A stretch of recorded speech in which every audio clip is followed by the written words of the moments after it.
Well, hello everybody, Dave here, and we're going to continue our lessons on this idea of modeling distributions of data. And today we're going to talk about probably the most important distribution you're going to learn in this course with the normal distribution, which is really just a special case of a general topic known as density curves. So if you remember from chapter 1, the first thing we did was learn some different plots and more importantly, how to actually discuss those plots in terms of their physical appearance. We dealt with the ideas of SOCs, so shape, outliers, center, and spread.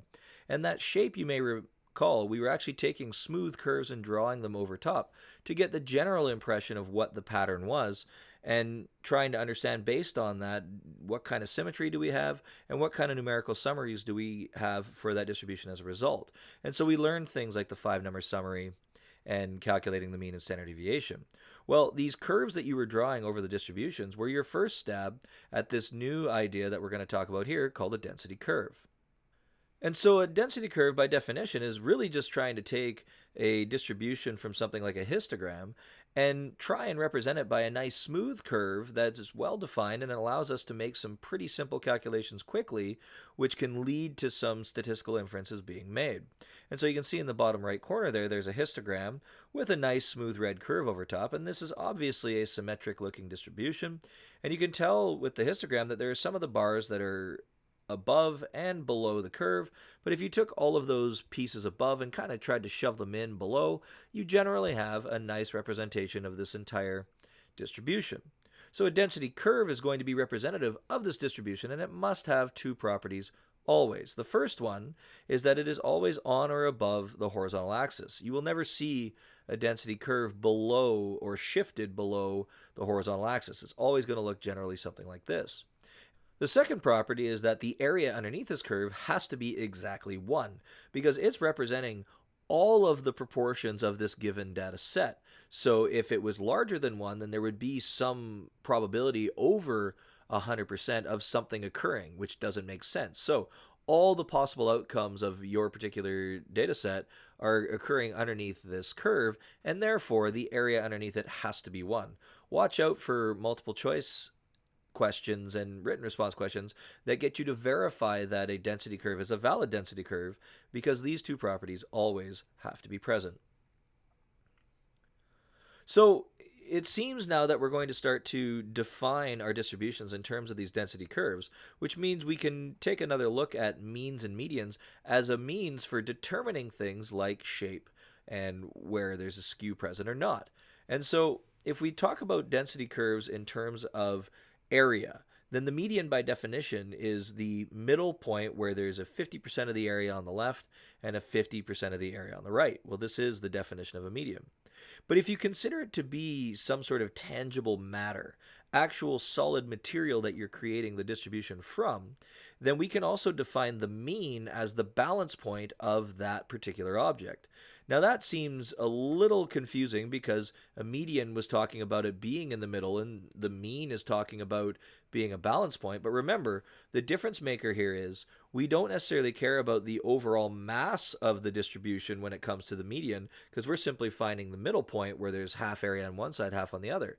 But with the mean, if there's more mass out to the right, i.e. a skewed right scenario, then your balance point would have to move towards that or else it would tip over.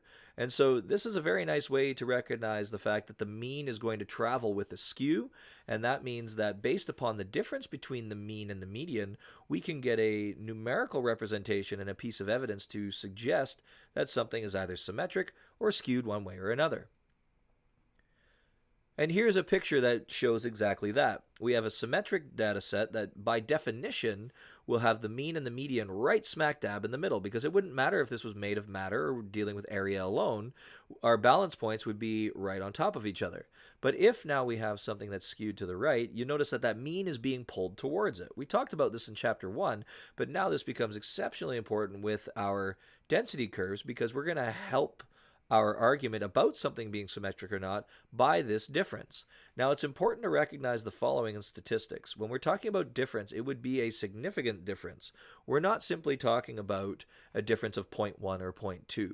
So if you have a median and it's, say, 5, and you have a mean that's, say, 5.1 or 5.2, then statistically we're probably going to call that about equal. So when we're looking for a difference between the median and mean, you're hoping to see something that is a little more substantial than just maybe a tenth or a couple of tenths. So don't fall into the trap of a regular math class where, yes, there's a difference of 0.1, therefore it's different. Make sure that there is convincing evidence to suggest to you that that mean being shifted one way or another is evidence of some sort of skew. Now, when we label the mean of a density curve, we're going to label it now with the Greek letter mu. And this is going to be a common practice moving forward because we're going to start to distinguish between the properties of the density curve, which represents the population, and the properties of the estimations that come from the samples itself.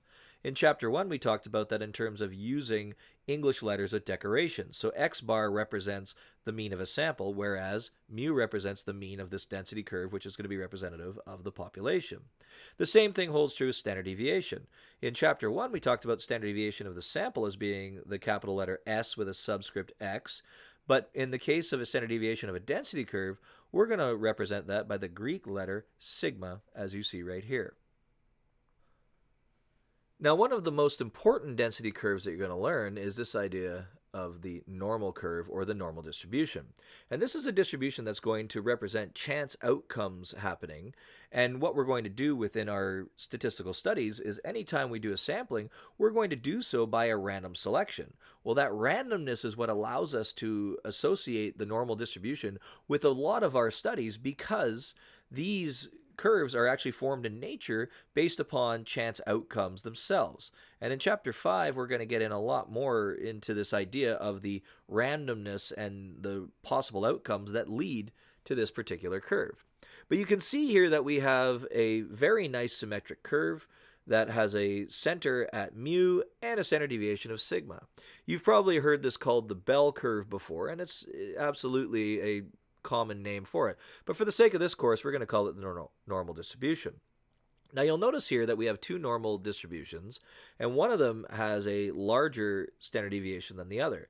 And you'll also notice that as a result, the height of these distributions have changed. This is an important thing to remember from the definition of density curves, that the area underneath it has to be 1. So if we have a larger spread, i.e. a larger standard deviation, then it would make sense that in order to maintain that area being 1, the height of the distribution is going to come down.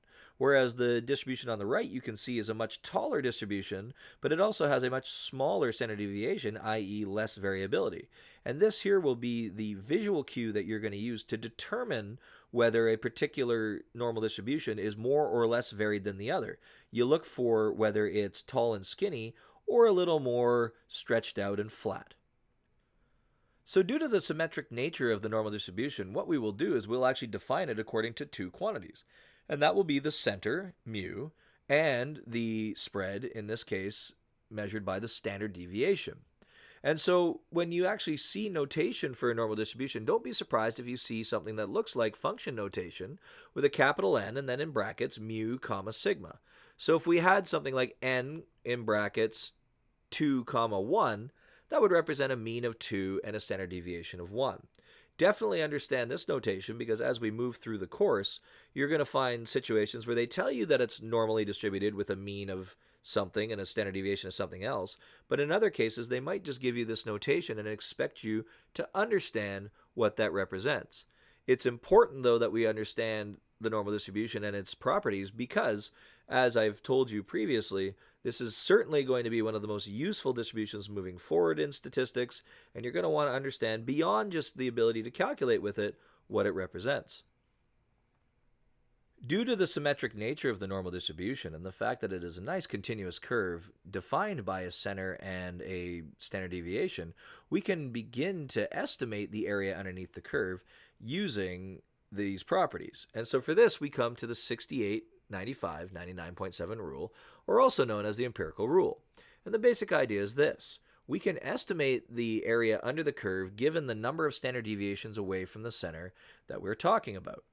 For example, if we are one standard deviation away from the center, whether it be to the left or the right, the area in between that is going to represent about 68% of the data.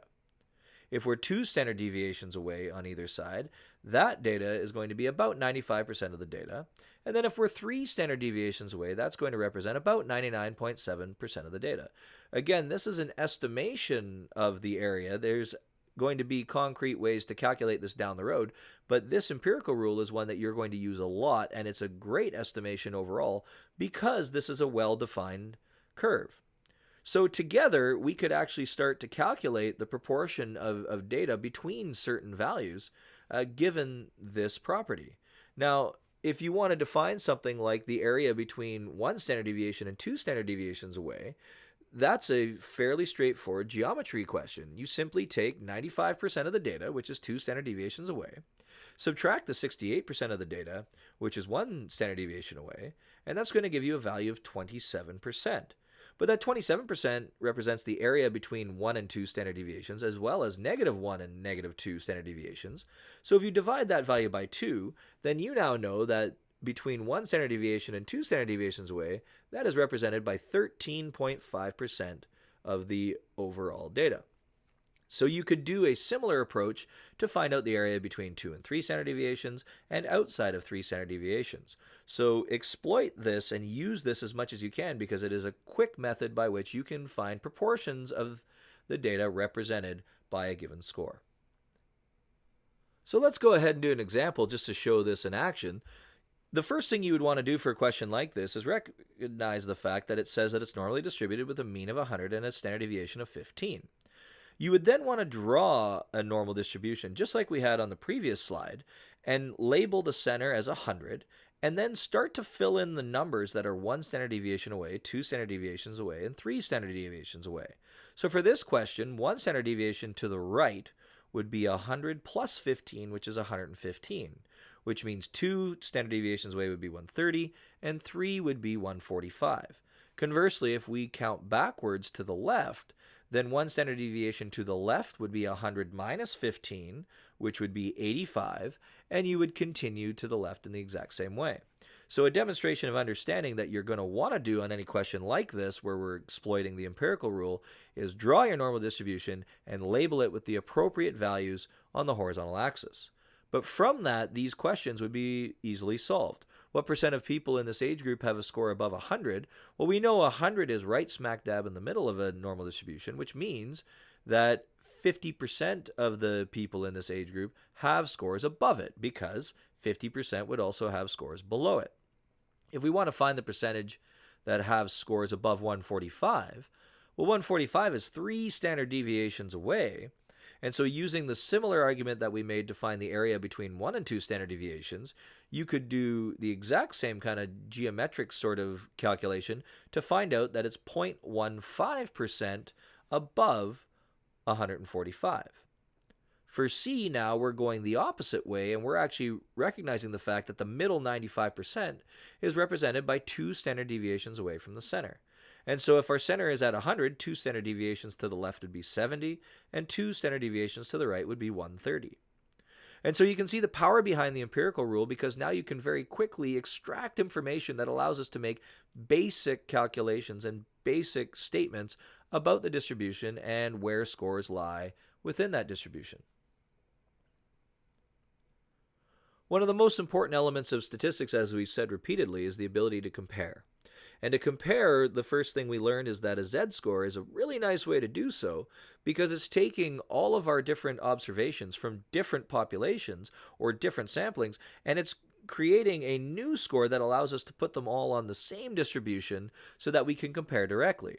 Well, in the case of things that are normally distributed, this is called the standard normal distribution. And the nice part about the standard normal distribution is the fact that it is centered at 0 with a standard deviation of 1. Which means that when we calculate the z-score, what we are finding is the number of standard deviations away from the center that our particular observation is. This allows for very easy comparison of values, because simply put, if we're looking for the largest value, then the biggest z-score would represent the larger score, i.e. we have now made a comparison of values. So remember, in statistics, you don't want to just compare the raw scores. We're going to start to get into the habit of standardizing all of our scores so that we can compare them using this standard normal distribution. To find the area under the curve when we're dealing with this standard normal distribution, there's a couple of different ways to do it. And the first way to do it is using the table given to you by the AP exam, which is Table A, or the standard normal table. And it basically gives you a listing of z-scores, and from it you can extract what the proportion of data below that value is. So for example, let's say that we want to find the proportion of data that is below the z-score of 0.81. Well, if you go to Table A, you would get to a point where you'd see something like this, where on the left column we can see z is counting up, in this case tenths, and along the rows at the very top you can see z is counting up by hundredths. The idea here is this is the precision of the z-score that you are going to find. So we know that our z-score has in the tenths position an 8, so we find that row first, which means that our actual proportion value is going to be one of these three.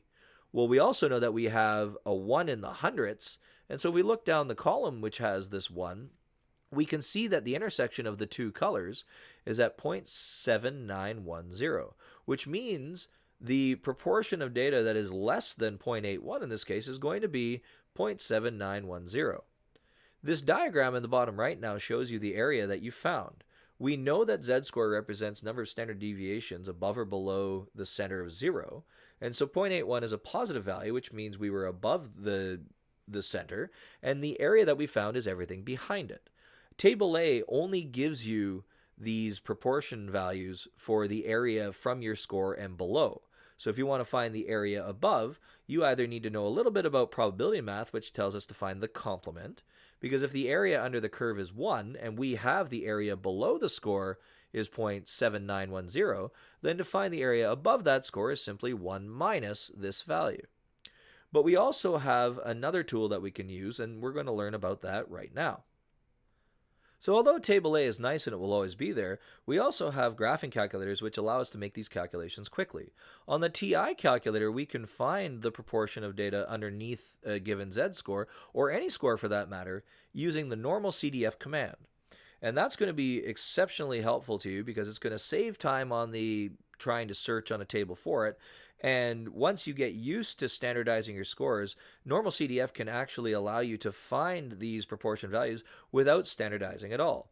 I strongly encourage you to get in the habit of standardizing every distribution that you have, however, because moving forward, when we get into significance testing and inferences and things of that nature, you're always going to want to change into a standardized normal distribution. And the reason for this, hopefully I've made obvious by now, we're going to be doing a lot of comparing of values. And when we compare values, we don't want to mistakenly compare values across distributions that are different to the point where the comparison of the raw scores is meaningless.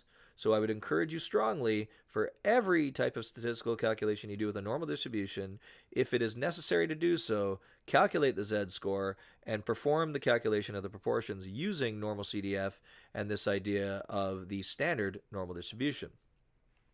Conversely, if we're given the proportion and we are trying to find the score that represents that proportion, we can go the opposite way in the calculator using this inverse norm command in the TI calculators.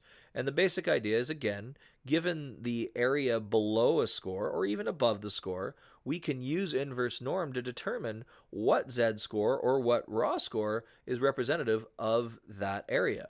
Now, just like I said before, I would encourage you strongly to get in the habit of, instead just letting the calculator do all the work for you, use your inverse norm to find the z-score, and then with that z-score, reverse engineer the z-score equation to find that observed value that represents that z-score itself. Otherwise, when it comes time to demonstrate your understanding, you might do a lot of calculator speak instead of actually demonstration of understanding of the statistical ideas. So let's use this function in an example.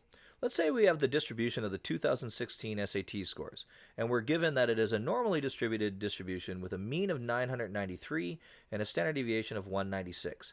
Again, it's important to understand that this notation is telling us that it is normally distributed with the quantities that I've said. Now, when you use normal CDF, there is a minimum requirement for showing the work, and this is not just for your class, but it's also for the AP exam itself. because one of the things that they watch out for is this idea of calculator speak, that we simply just write down anything that we typed into a calculator, and that's good enough to understand what work is being done. There is a minimum expectation that at least when you use normal CDF, that you label the inputs that you've put in. So you'll notice that above the numbers, I've written lower, upper, mean, and standard deviation. And that is something that for every single question you ever do with normal CDF, you want to label it just like that above it, so that you at least demonstrate that you understood what values you typed in for what reason. Okay? Now, in this case, I have skipped over calculating the z-score for each of these scores.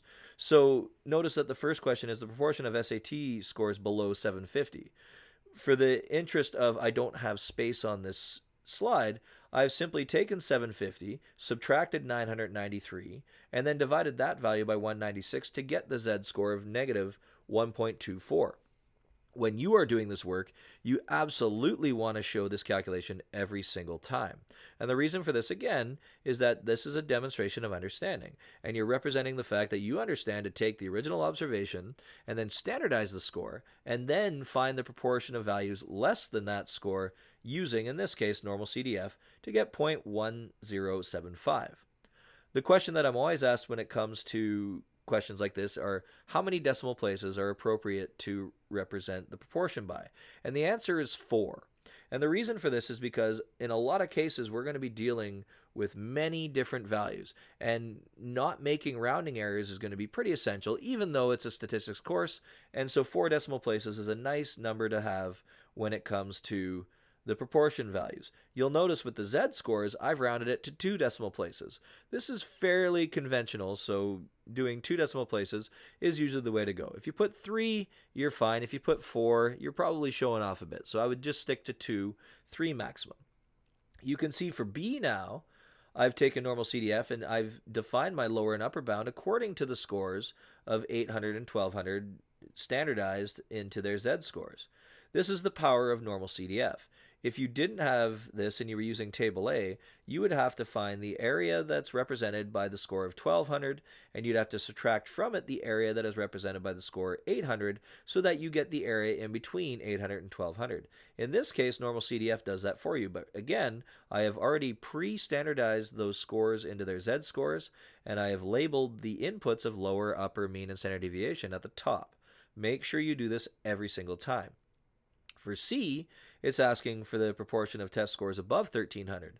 Well, this is super nice now because, again, table A only gives us the lower tail, or the values underneath the score, but normal CDF allows us to make our lower bound the score and the upper bound a large number. Now, you'll notice that with these cases in C and A, I have written a really humongous low number or a really humongous high number.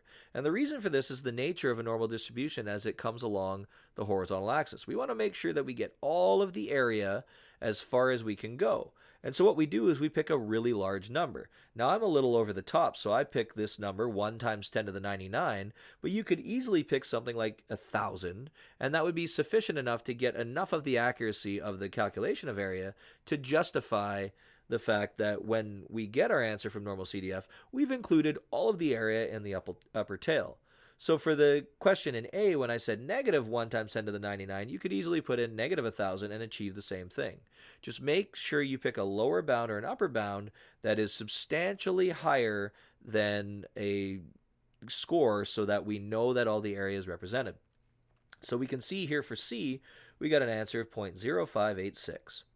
So for D now, we're going to do some of that reverse engineering. And instead of having the score and determining the proportion, we're going to get the proportion and determine the score. So in this case, they ask, what is the score you need to be at the 85th percentile? So the inverse norm function takes this 85th percentile, which is an area of 0.85, 85% of the data behind it, and we're going to deal with it in terms of the standardized score. So we're going to use it with the normal distribution of a mean of 0 and a standard deviation of 1. And that gives us a score of 1.04. That means that the z-score of 1.04 has built in it the actual tangible score that you need to be at the 85th percentile. Well, what do we do now? Well, we have the equation for z-score, and we're going to simply take that and solve it for x, which is the observed score. And so I've done that, and I've jumped an algebraic step, and I've simply started plugging in the numbers into my equation. And again, this is because I'm limited by the space on this slide. You're going to want to show the actual algebra from z-score equation to what it is represented by x.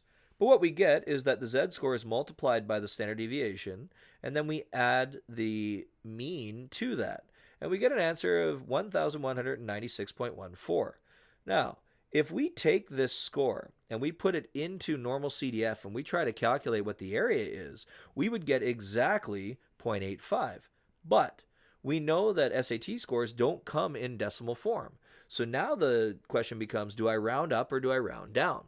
And if you round down, what you end up with is an area a little less than 0.85, which means the score of 1196 doesn't really represent the 85th percentile. It would represent something a little less than that. So what this means is that the score 1197 is at the 85th percentile because 85% of the data is below it. So be careful with rounding in statistics because there's a certain amount of realism involved with it, and you always want to remember what is the boundary by which we have to round by. In this case, because we were looking for a value at the 85th percentile, we had to make sure that we didn't represent a score that would be less than being at the 85th percentile. So it's a small little thing, but again, for the demonstration of understanding, it's a good one to have. The last thing we're going to deal with when it comes to this idea of percentiles and rankings and dealing with normal distributions is we sometimes are going to have to prove that something is normally distributed. And one of the key features of inference proceedings in the future of this course is assuming that something is normal, but having the conditions satisfied to allow us to make that assumption. And for that, having a plot that allows us to very quickly identify a data set as normal or not is a very nice thing to have. And so for that, we have this idea of the normal probability plot. Though the mechanics of creating a normal probability plot are not something that's going to be assessed, the basic idea of the mechanics is that we're going to take the percentiles of our data set and compare them to the theoretical percentiles associated with the data if it were indeed normal. Once we compare the two, we should end up with a plot that is linear if it's normal, and then something different if it's not. To take a look at what this looks like, let's go back to the data set of dealing with the age of presidents at their inauguration. And this time we've included Barack Obama. And what we're going to determine is if this data set is normally distributed. So again, we could try and calculate this out by hand, but the nice part about having technology is you can very quickly take this and create a normal probability plot in your TI calculator. It is the sixth option in the stat plots, and all you need to do is put in as a list your data set that you see here. And so when you do so, you get a plot that looks like this. And what you see here is a plot that looks generally linear. And yeah, there's a little wiggle at the top and at the bottom, but for the most part, this thing is moving up in a linear fashion. This is the representation of a data set that is going to be identified as normal. Compare that to a different example where we're dealing with the 2017 Golden State Warriors salary list. And you can see here that we have various salaries, and there's some obvious players that made a lot more than others, and these salaries are in millions. But if we create a normal probability plot for this, and again, use a stat plot where this is going to be your list, you're going to get a plot that looks like this. And you can see now, compared to the president's example, that we have a much more non-linear case here, where you see a little bit of linear on the left-hand side, but then it obviously deviates from that trend very quickly as we move up. This is indicative of a set of data that is clearly non-normal. And so any sort of procedures that we would do using normal distributions and normal calculations, we would not be able to apply in this case because we have decidedly identified this as non-normal. So the identification of something being normal is going to be essential, and once you've identified it as being normal, all of these tools that we have to play with now are going to be something at your disposal. So folks, that's the end of Chapter 2, dealing with this concept of density curves, rankings, and more importantly, the normal distribution. You're going to need a lot of practice in playing around with these things and get used to what it's saying and, more importantly, what it doesn't say. And always remember as you go along that those skills from the first chapter, dealing with plots and dealing with our 5-number summaries and dealing with SOCs and describing distributions, are still something very much at play. So best of luck to you with your practice problems, and we'll see you again.